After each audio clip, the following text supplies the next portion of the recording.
semua dicobain. Jadi dia bikin resep tuh dia coba lagi. Yang ini lebih enak, terus oh ini ada ininya, ada ini, dia berubah lagi sampai menurut dia udah signature-nya baru dia jual gitu. Look good, feel good, and do good. Buat gue itu abusive. Buat gue minimal kata-kata bukan physically. Buat dia enggak, buat dia sayang. Mau ngomong apa lo? Kalau itu pilihan lo, stop complaining aja. Udah. Kalau sampai hari ini nih, cita-cita lo sebenarnya cita-cita lo tuh apa? Cita-cita aku tuh kok ngeliat perempuan itu sebenarnya born as a leader ya. Buat aku ya gitu. Gak ada usianya loh. Jadi perempuan tuh pokoknya kalau udah dikasih kerjaan buat aku tuh done gitu. Gak ada bilang gak bisa gitu. Dan bahkan sekarang udah usia pensiun, mungkin cowok-cowok udah mulai pensiun, ini nggak ngomongin soal cowok apa-apa enggak. Tapi in general memang gitu. Cowok udah mulai istirahat, perempuan tuh nggak ada matinya, nggak ada namanya pensiun gitu. Coba deh. Nggak ada selonjorannya. Nggak ada selonjorannya. Dia nggak kerja aja, ya urus rumah tangga satu hal ya. Tapi kan mau ibu pengajian, PKK, kan bikin makanan lah, bikin handicraft. Ngurusin rumah aja nggak ada habisnya. Terus apalagi kalau kita lihat yang suaminya udah nggak kerja apa-apa. Iya perempuan tuh bisa aja hasilin duit gitu. Jadi aku tuh dengan umur usia gini nih selalu ngelihat perempuan tuh sebenarnya ya kita ngomonginnya leader in nature ya. Kita nggak ngomongin soal leader rumah tangga atau enggak. Jadi survivor banget gitu. Jadi ya kalau kita ngomongin cita-cita ya kadang-kadang kan kita punya lack of skill ya. Jadi semua orang punya lack of skill. Jadi buat gue perempuan nggak ada matinya gitu. Nggak cuma passion yang dibutuhkan tapi juga belajar. Jadi aku pengennya semua orang terus belajar gitu.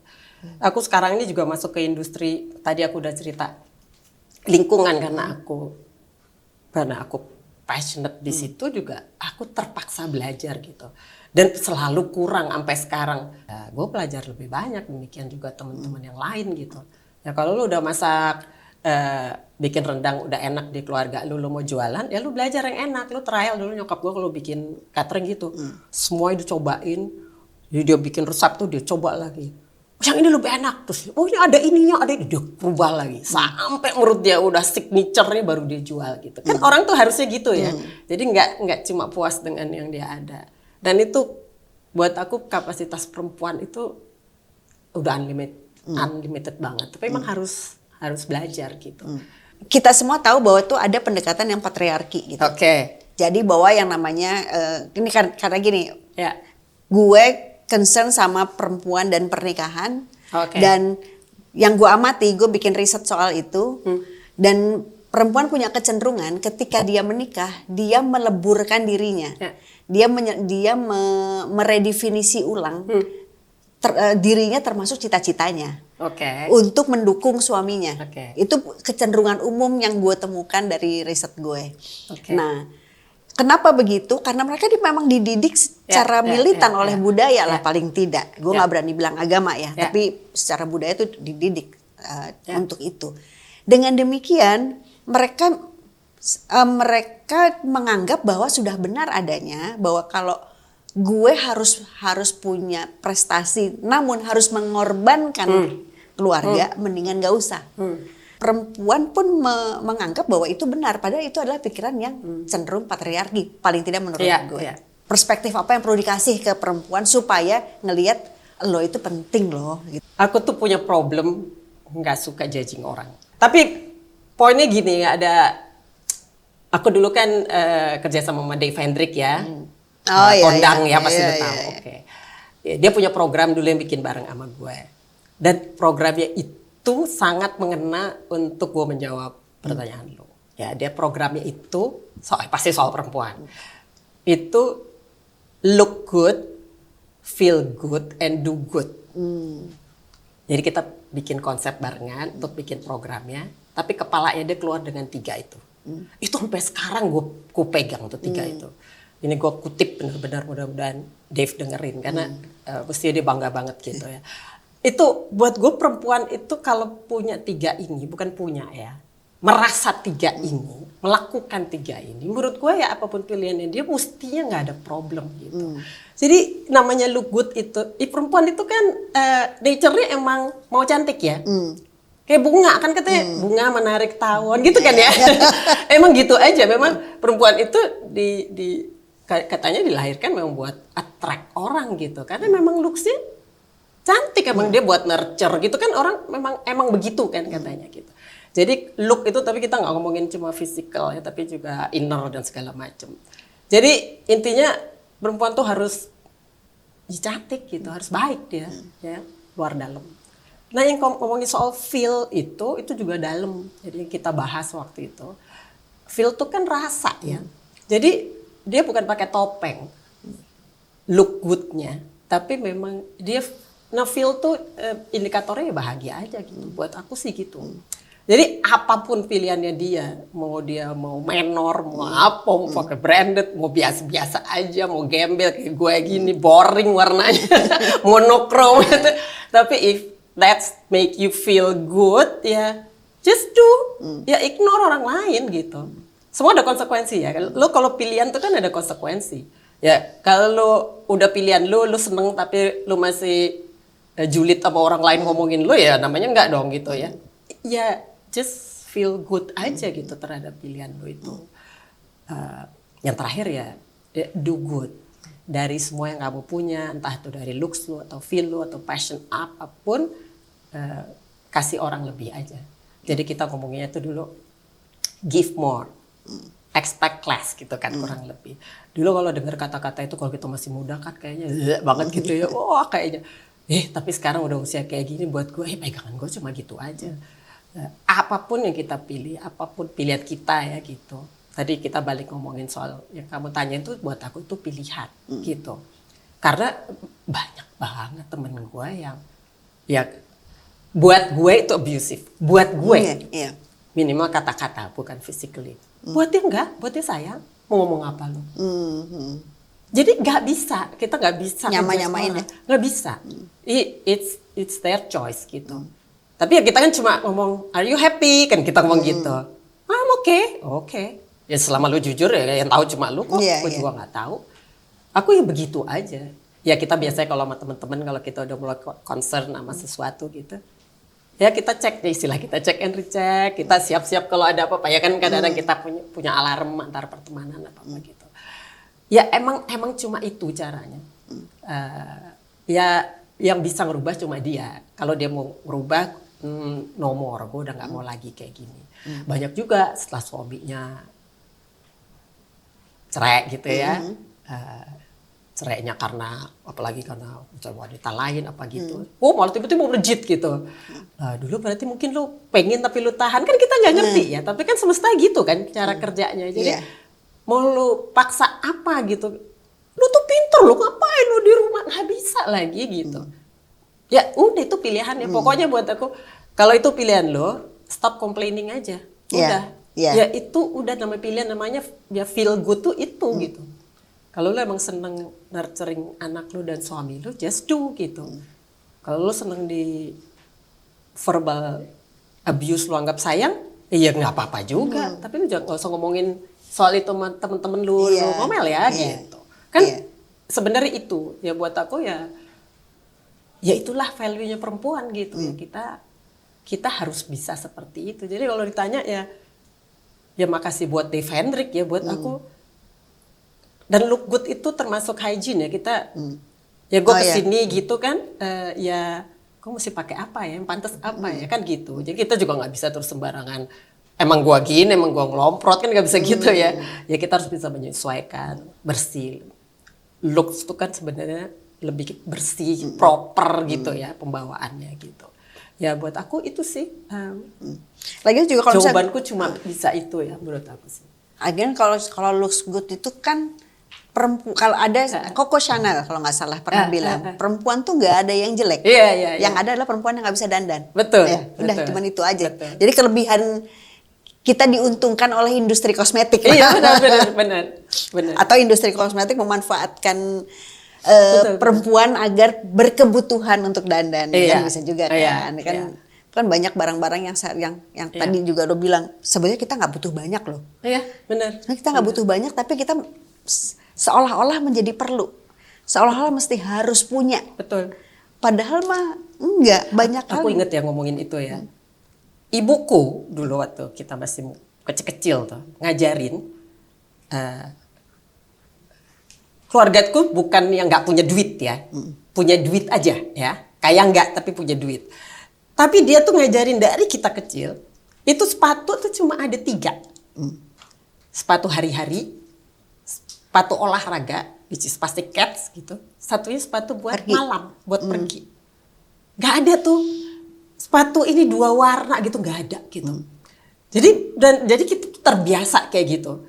Dan itu aku coba karena pesan mama kan pasti hebat ya gitu. Aku coba juga sama anak-anakku gitu, mencoba membiasakan kayak gitu. Jadi emang sulit ya ngajarin lifestyle sederhana itu, nggak bisa memang pakai kata-kata bombastis. Mesti lakon. Apa ya? Iya emang harus dijalanin gitu. Dan begitu banyak sepatu ya, aku sering periodik gitu suka sama anak-anak gitu. Yang udah 3 bulan nggak dipakai, banyak loh. Jadi sepatu tuh basically ya cuma ada di rak, tapi dipakai itu aja gitu. Jadi cuma kalau perlu gitu kan. Kalau perlu tuh berarti nggak perlu kan, nggak perlu beli gitu maksudnya. Tapi emang itu susah banget memang. Tapi ya ini kan obrolan what if ya. Iya. Tapi jadi apapun itu memang kita balik ke lingkungan kan, berarti useless itu aku rasa hashtag useless itu untuk apapun sih aku rasa relevan gitu. Useless karena kalau enggak useless. Iya benar. Useless. Aku punya campaign itu juga useless lah pokoknya. Gitu. Iya. Jadi kayak tadi berulang kali nyebut soal nyokap. Tadi disebut nyokap. My idol. Apa yang hal yang paling keinget sampai hari ini dan udah jadi pegangan banget gitu? Mama tuh cuma selalu ngomong, apalagi gue paling kerasa waktu kita udah mulai kawin dan punya anak. Karena nyokap gue tuh orangnya sangat demokratis, orangnya jujur banget. Jadi kita tuh kalau ada problem keluarga, apapun, dudukin di meja. Dari kecil itu udah kebiasaan. We have this problem, dan gitu. Jadi harus pengurangan biaya, harus apa gitu. Emang begitu aja. Jadi orangnya gayanya begitu. Dia guru dulu, guru bahasa Inggris. Jadi kayak bawaan oroknya emang begitu gitu ya. Semuanya harus kasih tahu, harus mengerti. Jadi nggak ada. Dan dia tuh nggak pernah, nggak boleh ini, nggak boleh itu, nggak pernah. Dia tuh selalu kasih tahu why dan kasih konsekuensi. Kalau lu gitu nanti gini, terserah lu. Gitu. Jadi aku cuma waktu kita udah kawin, udah punya anak segala macam, kayak gue berempat ya. Itu gue cuma sepanjang yang gue tahu, nggak sih, gue tahu banget. Kakak adik gue itu nggak ada yang into drugs, nggak ada. So far yang gue tahu nggak ada rokok ya, cuma kakak gue yang cowok gitu.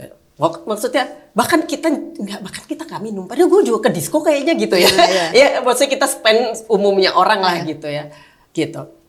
Jadi orangnya tuh sangat loose tapi apa namanya? Masih ngasih boundary-nya tuh nilai gitu. Jadi kalau kenapa aku sekarang ngomongin family values tuh karena emang nyokap gue tuh cuma kasih value. Jadi dia tuh, dan anytime kita mau nangis mau apa tuh ke dia gitu. Gue tuh hampir nggak pernah inget kita nggak setuju tapi kita lakukan gitu. Ya karena dia benar gitu. Ngerti sih, common sense kita benar, tapi kan kalau darah muda kan suka sebel ya gitu. Yang penting lawan dulu gitu ya. Iya, kadang-kadang gitu. Nah itu emang buat aku kenapa idol tuh ya emang nyokap gue tuh ya oke lah gitu ya. Keluarga gue nggak sempurna, tapi value menurut gue, value yang diajarin ke kita ya sangat mencukupi gitu. Itu juga yang gue coba transfer karena waktu anak-anak mulai gede kan gitu. Kan gitu, waduh udah macem-macem kan gitu kan. Ma gimana sih ma? Ngedidik kita berempat gimana sih? Kayaknya mama dulu gue nggak ngerasa dilarang-larang, kayaknya kita oke-oke aja gitu lah kira-kira.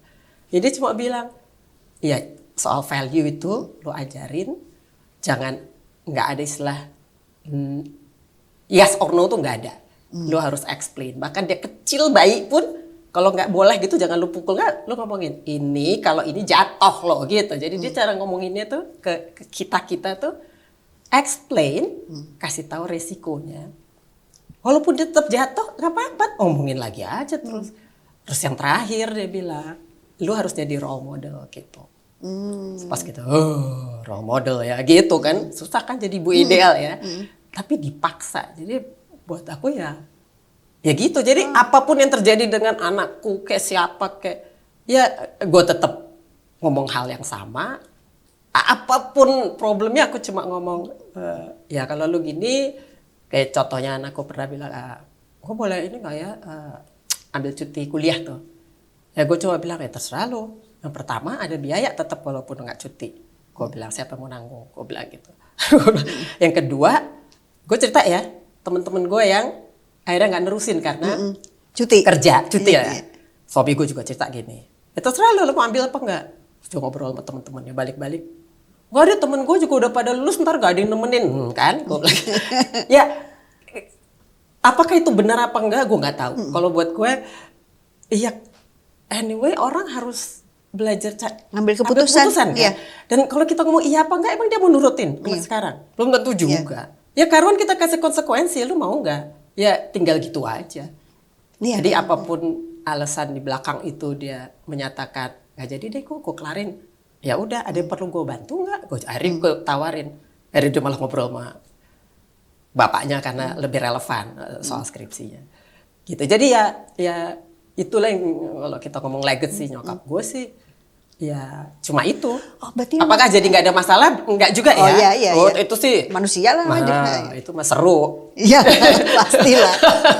tapi yang menarik adalah ketika nyokap bilang bahwa jadilah role model. Iya. Artinya secara sadar kita harus do good. Oh, ya kan? Ya kan? Itu harus, jadi kita harus berkesadaran terus karena kan memang termasuk yang pertama lu good. Anak gue pernah males mandi, dia coba bilang ini, mama kan males mandi. Karena sebenarnya kan antara ibu sama anak itu kan proses saling belajar kan pada akhirnya kan. Iya, betul. Sampai sekarang. Nah kan jadi inget ini kan kalau di Indonesia ini katanya adalah literasinya rendah. Dalam artian kemampuan dalam setahun membaca 20 rata-rata membaca 26 halaman. Iya. Tapi kan kita nggak bisa judging lagi-lagi. Iya. Kan ada orang-orang yang memang lebih bisa membaca atau lebih bisa menonton atau lebih bisa diceritain atau kayak gitu-gitu lah. Terlepas dari tingkat kedalamannya. Betul. Tapi lagi-lagi yang namanya kalau lo mau generasi ke depan nanti suka baca, ya kan dimulai dari emaknya dulu. Betul. Kalau emaknya nggak suka baca, ya lu mau gimana anaknya mau suka baca? Ya, tapi maksudnya, kan kira-kira apa yang kita lakukan itu kan dikopi sama anak-anak kan sebenarnya gitu. Betul. Termasuk nilai-nilai itu tadi. Jadi kayak soal bagaimana transfer nilai soal lingkungan, transfer nilai soal keperempuanan. Nah, gimana lo ngajarin anak perempuan lo? Semua anak perempuan gue. Untuk menjadi perempuan. Ya gue rasa sih kayak yang nyokap gue bilang, gue cuma bisa itu. Gue nggak punya cara lain. Gitu. Dan keluarga ataupun anak-anak gue juga ngalamin semua permasalahan teenager pada umumnya. Keluarga gue mengalami problem ya semua keluarga lah ya, mau ekonomi kayak mau sosial dan segala macam. Jadi gue cuma jalanin nyokap gue bilang itu aja.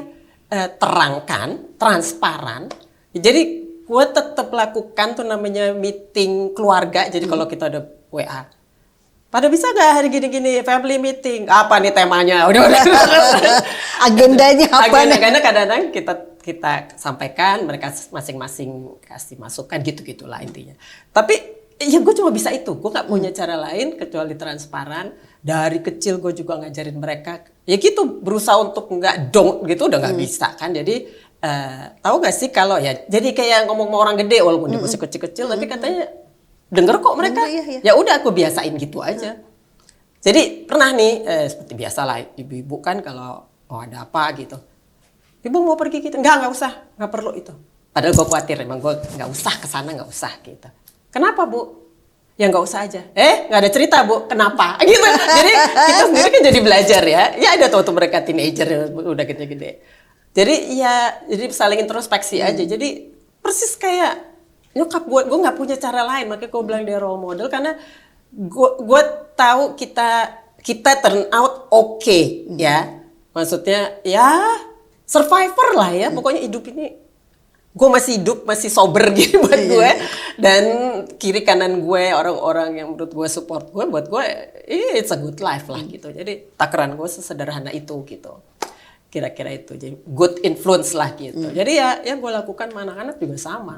Gue keterbukaan gitu, apapun gue hampir nggak ada yang gue nggak ngomongin gitu. Terus dan mereka juga kalau unek-unek juga di meeting itu. Terus ya berusaha menjadi role model ya. Mau urusan lingkungan apa-apa, gue yakin begitu ya anakku satu udah berkeluarga gitu ya, gue lihat rumah tangganya, oke lah gitu dilakukan hal kan gitu ya kan, artinya adalah impactnya gitu. Ya mungkin dulu dia malas banget emang bersihin kamar, malas, persis sama gue lakukan sama nyokap gue, diberesin aja, dia datang tuh, jadi dia udah terbiasa kamar itu begini, kamar itu rapih gitu. Ya kita ngomong udah dong gitu, tapi mau marah apa sih? Emang kita denger dulu tuh kita SMP, SMA, nyokap kita gitu-gitu, sholat, kan gitu doang. Ya ntar kan ada waktunya lu tek gitu. Kok mesti haji dulu tiba-tiba? Iya perlu ya gue sholat ya gitu. Bukan kewajiban lagi buat gue, jadi ya perlu. Gue pengen, sekarang gue pengen. Jadi kan orang berarti beda-beda gitu, jadi lu mau marah apa gitu. Selalu bentrok sama anak lu ya, lu ajarin aja, lu contohin terus aja. Sampai lu keluar dari rumah, ntar gue ngintip ya, mudah-mudahan adalah sih. Pasti paling nggak 20% masa nggak ada sih gitu. Iya. Gitu. Ya cuma itu sih, nggak ada apa-apa lagi. Anak gue kan perempuannya tiga-tiganya, jadi ya sebenarnya khawatir, concern ada apa. Tapi ya kebetulan bawaan gue lempeng juga, jadi ya cuma bisa nyontoin gitu. Iya, jadi emang nggak perlu drama ya. Buat gue, finally ya. Mungkin sejak 10 tahun lagi gue masuk usia 50 tuh kan anak-anak udah mulai gede ya. Itu mulai gue turun kan menurut gue ya nggak ada poinnya drama itu. Ya begini aja gitu. Ya cari yang passionate gitu. Ya sama anak-anak juga passionate-nya apa gitu. Mereka milih apa, konsekuensi mereka juga udah tahu kok gitu. Gitu. Thank you ya. Gitu. Banyak banget yang kita dapat. Tapi yang jadi catatan gue adalah nggak perlu marah-marah, nggak perlu nyalah-nyalahin, karena yang penting adalah gimana kita mengubah diri kita, maka semuanya akan ngikut. Jadi kalau kan memang ada yang bilang kan kalau mau mengubah dunia nggak usah jauh-jauh, ubah dari yang kecil. Dan keluarga. Keluarga matters. Ballet Talks, terima kasih. Saya Chandra Widanarko. Bye.